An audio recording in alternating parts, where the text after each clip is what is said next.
So with today's practice, we weren't in pads, so we weren't on the field as long. I thought it was good work. There was a red zone emphasis, of course, to what we did. Overall, I was pleased. I thought it was fairly crisp. Just an update on Quinn Bailey. So there's two parts to the injury. He dislocated his ankle and he fractured his fibula, the smaller bone, a little further up. Next week, I don't have the day yet, but he'll have the ankle surgery. And there's probably a good chance they just leave the fibula and let it heal. But they'll look at that. But the main injury is the ankle. So he'll have that done next week. He was put on reserve injured. And then we signed the young offensive lineman we had out in camp, Colorado State, Oliver. Any questions? Yeah. So yesterday they took him to the hospital. They said it. And then when I spoke with him, he was at home. He sounded a little groggy but upbeat. And, very quickly he'll be in the building here, rehab, and I think that'll be good when he's around his teammates. On the quarterback front, you flipped the two guys out last few days. Is that indicative at all of where you sort of stand? Yeah. Look, it's not etched in stone. We talk about it at the beginning of the week. It's hard to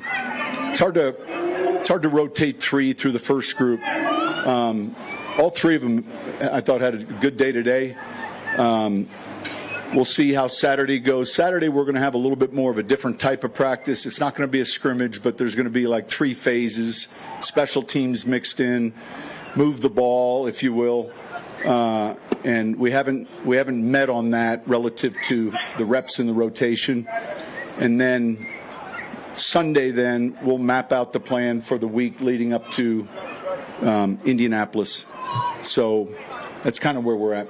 Tom, I imagine you don't spend a lot of time on the Hall of Fame game unless you're playing in it, but with the new kickoff rules, do you at least take a peek at it or see how it's... Yeah, we will.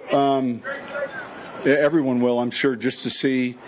We'll probably just, I won't watch the game. I think it's tonight. It used to be on the weekend. So anyway, it's tonight. We'll get the film of it, and we'll look at it quickly. The officials were in last night. We had a meeting with them. We spent a lot of time with them on the two significant rule changes are the kickoff and then the hip drop tackle. Watched a lot of film with them. We have them out here. We'll have them out here. We had them today. We'll have them out here tomorrow. We'll have them out here Saturday. And I think it's really good for us. It's good for any team when you can get a full crew. One of our crews in the league working with the players, talking to them about why they threw a flag out here. So it's good to have the officials here. Sean, with Kenny and Lazarique, some of these gambling suspended players, the teams haven't welcomed them back. You have said you want to bring any back. Yeah, I think, look, there's good news on his front. Everything in Minnesota was dropped, and then the other day, everything in Colorado. He had his conference call with the league office, and we fully anticipate him now joining us as soon as possible. And we're waiting on the league, but he's in great shape. We were really excited to hear that news. And so we anticipate we see that happening very soon. And that'll be an additional player for us, and we'll be glad to have him back. So good news on that front. With him having to be away from the facility, how have you guys been able to monitor him? So within the framework of that punishment, there's communication allowed from Ray. There's certain parts of the organization that can visit with him. And then, part of that is the onus on him staying in shape. But I know he's chomping at the bit to get back, and it sounds like it's going to happen very soon. John, kind of a coaching philosophy question. How do you decide what you sort of address in the moment, mistake-wise, versus, hey, we'll get into the room and we'll deal with that? Like, how do you? And is that something that evolves as you get longer? Yeah, there's this saying, the highest level of mastery is simplicity. And as you do this long enough, only the expert, much is wasted. A lot of energy is wasted, and you become a little bit more particular at what you want to correct, and then you become a little wiser as to what maybe isn't important. So me in 06, I probably was addressing more, but the more and more you address with a player, then pretty soon you address nothing. So that decision as to what's important or what is something I can wait and catch them a little bit on film. But it's an interesting quote, and I've been around some really good coaches that may not say a thing after a rep, or may just say one thing, but I think you have to be careful about too much. And then with too much, there's nothing. And so that would be something that you get better at as you go. What are the traits you look for in a good slot corner, and how do you see McMillan show those? Well, look, they have to be smart, and they end up playing the role somewhat of a linebacker, so they've got to be good in their run fits. They've got to be, generally speaking, someone we feel like that can be a pressure player. And I'd say the other thing is their short area quickness has to be an asset. And those would be a couple that stand out. Smart, quick, pressure player, good tackler. How does he look during camp, too? Good. He's extremely smart. He caught us on a pressure today, disguised it well. He's and we saw that a year ago when I kind of felt like he's one of those players that kind of took a step into his own last year, created a lot of turnovers. He's got really good football instincts, and I think that is a trait that's very important, because there are a lot of adjustments that take place for that player when the motion goes or leaves, and his fits in the run game are different than maybe the corners or even the safeties sometimes. So, you're looking for someone who's got high football IQ and good COD, someone that can tackle. And then, of course, you're going to play man-to-man. So, how does he hold up when he's covering in the slot? All of those things. Obviously not in pads today, but with a couple of days of film in pads, does this start the running back group? Has it tracked in the first couple of days of contact? In terms of, what have you made of that? Yeah, I like where look, I've said this. I think we're seeing great competition in the back end. I think we're seeing great competition at receiver. And I think we're seeing real good competition at the running back position. And, pick your player. We could talk about him. Jalil's more confident. Javante's down 10 pounds. He looks like a completely different player. Last year at this time, in fairness to him, he was recovering still inside of 8 months of an ACL. He's fully healthy now, and you can see it in his play. I can go through, all of those guys. The young back, Audric, has done well. Watson, we got back, and Beatty's another smart, more of a joker type player. But I'm pleased with where that room's at. Have you seen a difference with Jalil? He said he wanted to work on being a better pass catcher. Is that? I've just seen a growth.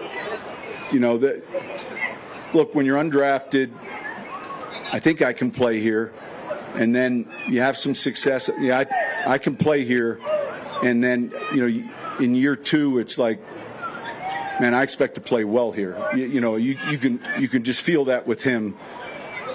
Each day there's something we see. Made a catch over here and earlier, and he's really having a good camp. And again, he's still the first one on campus. He and then the 24-hour security guard who was here since midnight. So he's first, and then Jalil second. What's the biggest transition from college to I would say pass protection, and then identification. The fronts and the pressure looks become a little bit more challenging, a little bit more difficult.